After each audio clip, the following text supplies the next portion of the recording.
Ladies and gentlemen, hello and welcome to day 24 of the LEGO Train Advent Calendar. Wow, wow, wow. What a month, what a calendar. Absolutely incredible stuff. Thank you for all the support and just the cooperation. It's been absolutely incredible. I've loved doing this. And now we come to the day where we get to see some little changes that I've made. Of course, this is the sort of personalization stage, so to say, where you get to add some more details. I'm going to go over what I've done to add the little details that I've made. I'm going to I want to try and explain why I did them, but that might not be as easy as I think. And yeah, let's just jump straight in. So, real quick, I have a pencil as a pointer, so it should make things a little bit easier. I'll probably move the engine forward a little bit, I think. Let's move it to about there. There we go. And the camera likes to focus this time. Excellent stuff. So one of the first details is I've added this little arch here. It's a 4-stud long 2-tile tool little slope, which is quite nice. You can fit a 1x2 tile in the middle there. And it was quite an interesting detail because I didn't actually think to put this on until I was going through my box of special train parts and saw these from the Blue Diesel.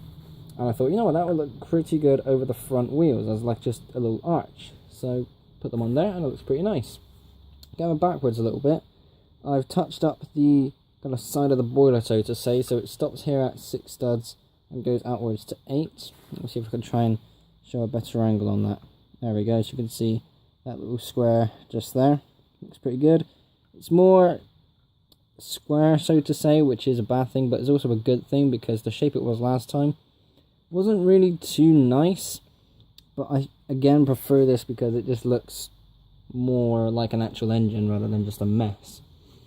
I was thinking about bringing the cab forward up to where this piece is, but I thought it kind of worked as it is. It has its own little window space and it just looks like, again, more attention to details for what an actual tank engine will look like. I haven't done anything much in terms of the actual cab itself. If we turn it around, the back is still the same, of course. There's a little tile on the front just to add a bit more blue somewhere. If you turn the engine upside down, you will notice that the plates have been upgraded as the torch shines on the plates there. We've got some tiles going along the side, a more sturdier construction scheme going along there.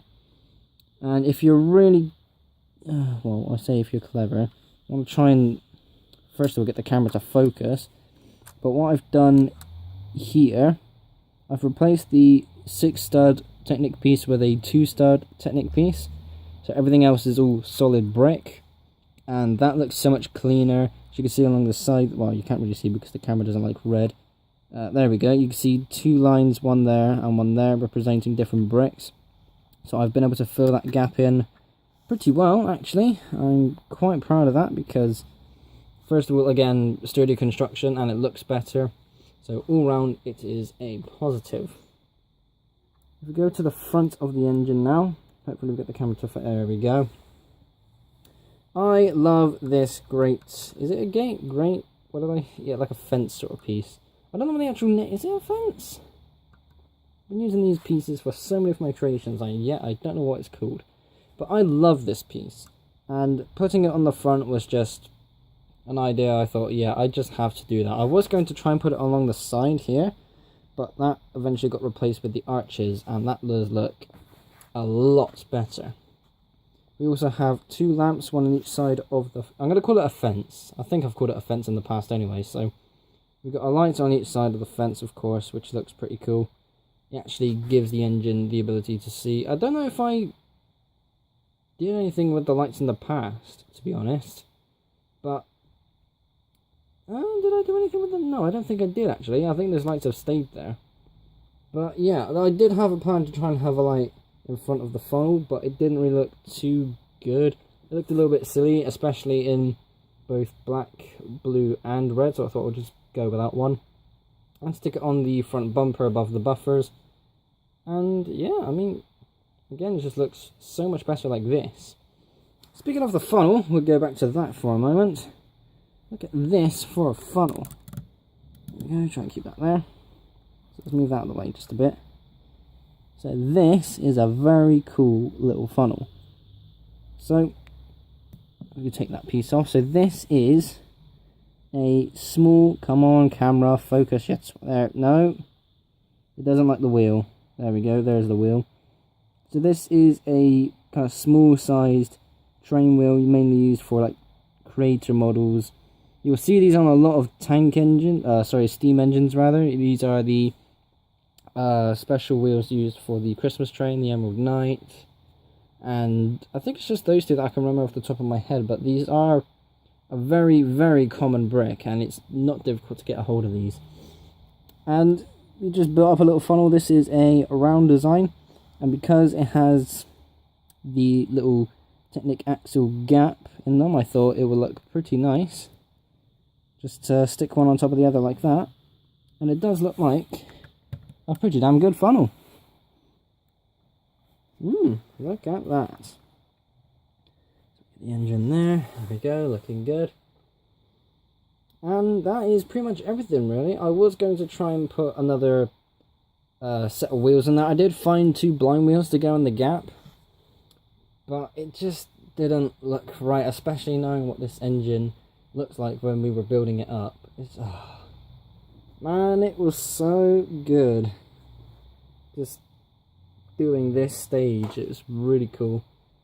So everything said and done, that's it.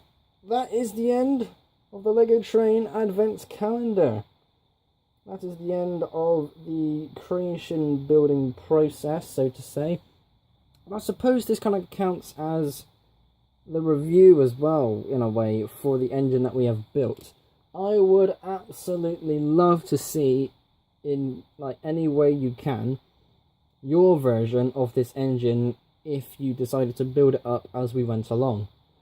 That would be absolutely incredible. I want to see how other people customized it, if they decided to add more wheels, use different size wheels, if they decided to keep the doors or get rid of the doors, different shaped funnel, they added different colors. It will be, there's so much that could have been done with this. It's absolutely brilliant. I love it so much.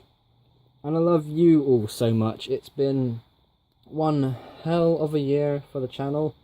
Well, half a year, so to say. I rebranded around July, I think, July time, and just went straight in with LEGO Trains, left all the gaming stuff behind. Was no longer the British gaming nerd. I came into the era of the Triton LEGO Railway. We entered the era of the quadruplex as well, which was absolutely insane. We just kept going, gained new subscribers, had more fans, and everything just took on a whole new level. And yeah, I've never looked back since. It's just been amazing that someone that has a hobby, this being LEGO Trains, can, you know, stick a video on the internet and people can like it. If I can do it, why the hell can't you? So yeah, I think that's pretty much everything from me. Ladies and gentlemen, thank you so much for taking part and helping me grow this channel into what it is today. I hope you will have the best day ever tomorrow. Thanks again. Good night. I shall see you very soon.